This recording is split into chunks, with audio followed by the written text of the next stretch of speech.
Africa worldwide inibingelelo eshidele emhlophe MC Pholoba Sumapholoba umfana wale NDW no Divorce Woman nawe dali uza silala sikhona le ndoda ingazi mase ngisho kanjalo bese isho ukuthi hayi so wenza ama plan ayoqhamuka nje amacebo aranjana athuranjana athuphobhonyana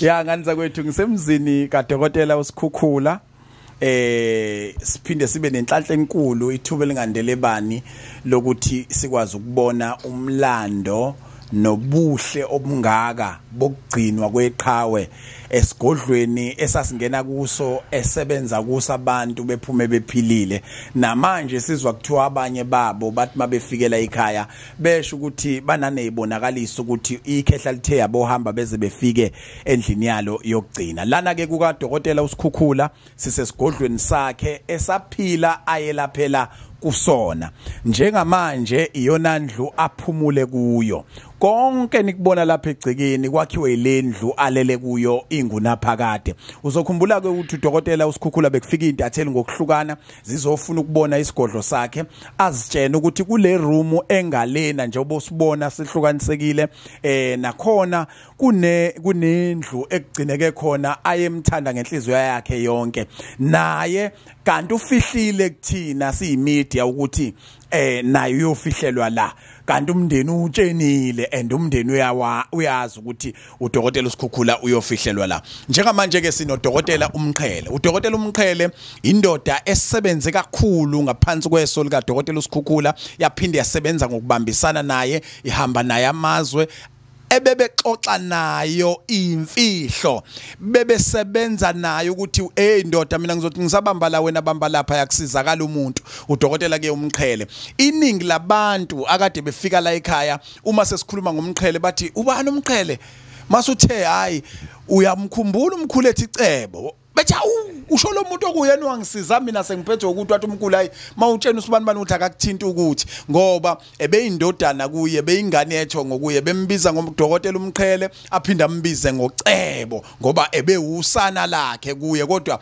abanamagunundu zimfihlo ndawonye naye Dokotela uMqhele siyabonga ukuthi singene kulendlu umndeni usikhulule ukuthi singene lapha sisiyaviva TV1 sizocoshela mawubuka ke mbukeli yithuna leli ngamanye amazwi indlu kaDokotela uSikhukhula iyokugcina yiliba ngesintu noma ngesizulu ilapho khona akhuseleke khona nabazi ukuthi makukhona okubadidayo naba nezifiso ezithile kukho baza la bezokhuluma khona kodwa ke mina anginakho okuningi ngoba ngiqeqeshelwe lo msebenzi ukhona umuntu osolwazi nomuntu obesondele kakhulu kule ndoda ozosilandisa kabanzi ukuthi senzani la Dokotela sithatha usibeke mhlamba ke usikhumbuze phambilini lendle sikuyo kungakabi indlu yokugcina kaDokotela uSikhukhula bekuyindlu yani futhi ibisebenza ndlelani iyenzani yayakhelweni bekusebenza bani sithatha usibeke ngibonge kakhulu MC leyana lendlu isigodlo sikamkhulu uSikhukhula okuyindle besisebenza kuyo nomkhulu abaningi bazokhumbula umcebo bawuthathela kulendlu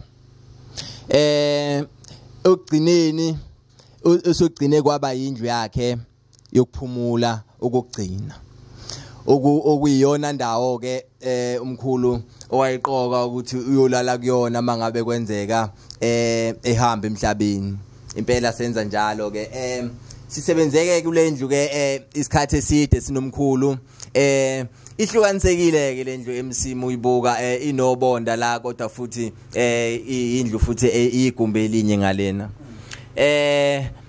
laphana bekunemfihlo zakhona laphana zobhewulani nakhona bekuhlala bengena mina nekhehla lapha ya kuphela ya bengangena umunye umuntu bengena mina nekhehla kuphela kulela gumbi lela elingale yana sisebenze kakhulu impela kulendlu MC uzokhumbula abaningi abantu namhlanje asebadleli kaPondo inhlanhlabo bayithatha la kuyo lendlu le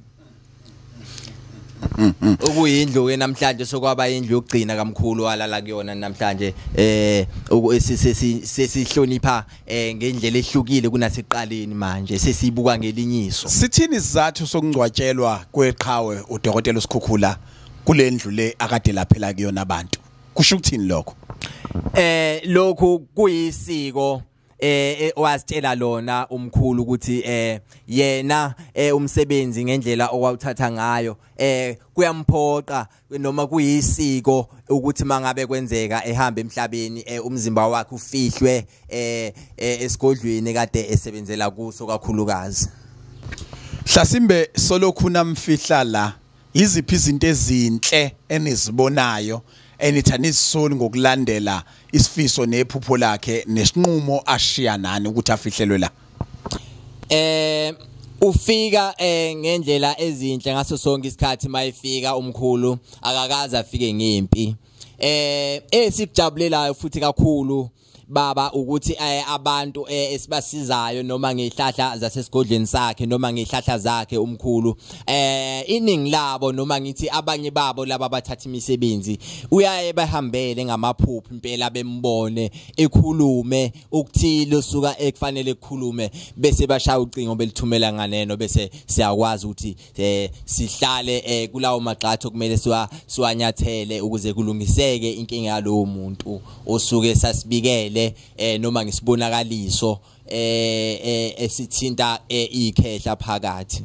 Abanye babo ngikhumbula nje sebaningana impela abake bafika la ekhaya bengakaze bengibone mina ngamehla enyama kodwa bake babona umkhulu kuma video. Enye insizwa yafika yangitshela ukuthi ingibone emaphupheni lele yona. Umkhulu ethi hamba wena uyikhaya nanga umfana uzofika ekusiza ekhaya mncane yena impela ngokwendalo noma ngithi ngokuzalwa kodwa uyena umuntu ozokusiza isandla sakhe siyokusiza enkingeni zakho. Sibona ibhayi phezukweliba ukusilandisa kabufishane ngalo ufike esiphambanweni nasesithombeni nanga amakhandlela nanga utshwala cishe yini leyo umentshisi noma kodwa ikhonto yelo nje lapha? Impela umentshiso lo nomoya. Silandise. Njengoba ubona lapha kunane iziphuzo ekhona lapha bekubaleke kakhulu ukuthi mangabe singena kule ndawo njengoba sekuyindlu ehlukile manje lena sekuyindlu yokugcina manje kamkhulu owalala kuyona kufanele sibike ngokwesiko mangabe singena lapha asingeni njengakwezinye izindlu. Ekubikeni kwethu ke siyesebenzise lolu hlobo oluhlukahlukene lwephuzo. Uzokhumbula ukuthi ikhehla lalisebenzisa kakhulukazi lesiphuzo esihlukile ngombala. Ngakho ke sithi mangabe sibika ukuthile sisuke sifine uzokushweleza noma uzokubika kuyena lapha emsamo noma ngithi kumathongo lapha ekhaya siyasebenzise lona lolu hlobo lwesiphuzo bese kuzoba isimenhlana manje lesi simhlophe okuyona into futhi esixhumana ngayo kakhulukazi namathongo mangabe sisondela emsamo. Ubheke ngapha nje Dokotela uchaze ngoba vele uyakwazi ukuthi khonani ulokhu kusho kodwa uyibuka ikamera. Baba asinyukele ithombeni nazi iphambano nali ibhayi lezi zinto exobana kanjani kungani zikhona zonke la? Isiphambano lesi baba esiyinkomba yokuthi phela manje lena sekuyindlu yokugcina manje lena alele kuyona manje lapha bese kuzoba nani ibhayi manje lapha ibhayi leli ibhayi lethongo ekade lingene kumkhulu ilona manje ibhayi leli esithe noma umyalelo esatshelwa ngawo ukuthi siyosebenzisa uhlobo lwebhayi elithile okuyithongo lake elithile njengoba amathongo ahlukahlukene okuyithongo lakhe elithile leli manje okuyilona kufanele ukuthi masingabe sixhumana nomsamo siye silithinte nalo njengoba ithongo lalimsingathe kakhulu.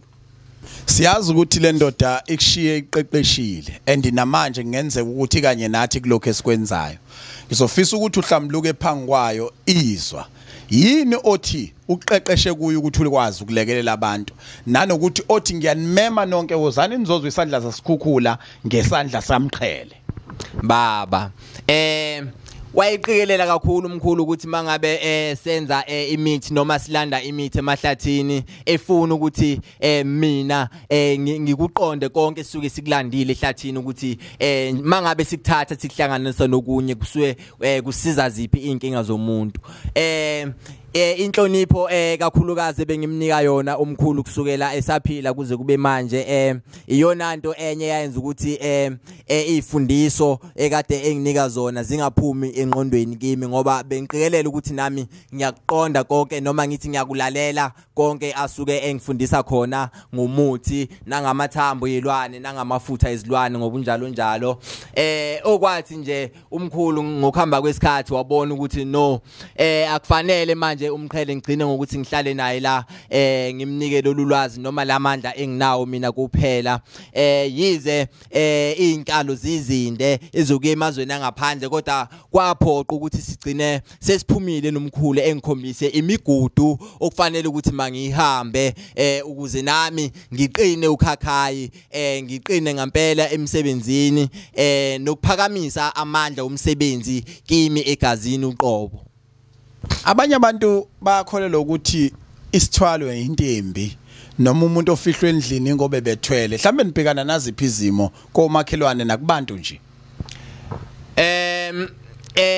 inkolelo enjalo ikhona kubantu ukuthi isithwalo intembi kodwa ke baba into engayisho ukuthi umuntu nomuntu wenza into asuke esecabangilene ukuthi lena iyona ndlela mina engakwazi ukuthi ngithole umcebo ngayo ukukhuluma kwabantu ngeke kwafana baba njengoba abantu abaningi ngokujwayelekile bayibafihlwe phandle hayi ezindlini ibanga noma ngithi indlela ebeyihambile umkhulu noma ngithi besihambile sinomkhulu yehlukile kayifani nabo bonke abantu abakhona noma ngithi nabanye abantu asebalala abafihlwa lapha bafihlwa khona ngithi emangcwabeni yakubo noma endaweni zakahulumeni. Dokotela uyahlola ngesithunyo? Baba ngiyahlola ngesithunyo. Kuyimalini? Ukuhlola ngesithunywa baba kuyahluka kuba u300 mangabe sesihlolwa ngocingo efonini kodwa mangabe umuntu ezela esigodlweni sihlola ngamathambo sihlola ngo200 umuntu mawuzomhlolela ocingweni kuba u300 kodwa mawuzomhlolela la esigodlweni kuba u200 impela kuyashipa mangabe eze esigodlweni siye simhlolele esigodlweni ngamathambo simhlolele nangesprofetho sihlola ngayo yonke indlela. Ningizimu Africa worldwide senizwile udokotela umqhele ukuthi uthi uyahlola ocingweni ngo300 kanti futhi uyahlola esigodlweni ngamathambo nangaso futhi isithunywa uyakwazi ukukutshena kodwa kuba cheap kuba u200 bakufonela kiphi number mabefuna ukuhlola?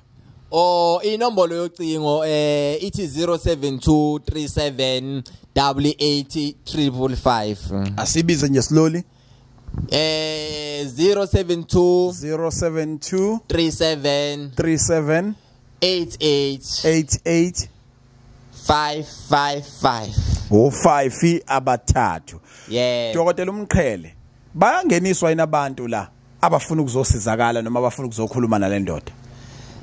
Baba kuyancika mangabe umuntu ezothatha umsebenzi ikakhulukazi emsebenzini lena esiyenza ibezigubhu nezithwalo emsebenzi emkhulu kuyaphoqeleka ukuthi makasondele umuntu ngempela endlini kaMkhulu yokugcina lapho uMkhulu walala khona sikwazi ukuthi mangabe sibika umsebenzi wakhe siubike phambi kwekhehla lapho elala khona ukuze izinto zihambe ngokwesiko zihambe ngendlela kungaphazamiseki lutho ethathe amandla lapha esigodleni ngokugcwele ngokuphelele ngempela ephume ehamba umuntu eyosebenza. Siyabonga kakhulu dokotela. Baba. Right, Ningizimu Africa worldwide behleli kamnandi ke nodokotela uDr Mqhele lapha elibeni esigodlweni endlini emfihlakalweni kaDokotela uSkhukhula. Manje uzobuka nje lapha eduze kwesiphambano ngiya uDokotela uSkhukhula esithombeni esibekiwe lapha yana. Nganza kwethu kulapho khona leli qhawe sasikhuluma nalo khona la senza ama video namhlanje sifika susiya Viva TV 1 lapho khona eseliphumulela khetha ukuthi alihlale khona ngenxa yezathu zomsebenzi ayewuvumile. Asibonana kwivideo elandelayo. Singafisa ukuthola kwakho ukuphawula ukuthi wena uphawula uthini, kodwa uqikelela ukuthi uyawazi lamandla alendoda. Wazi kanjani? Sebenzisa umqhele ukuzwa isandla.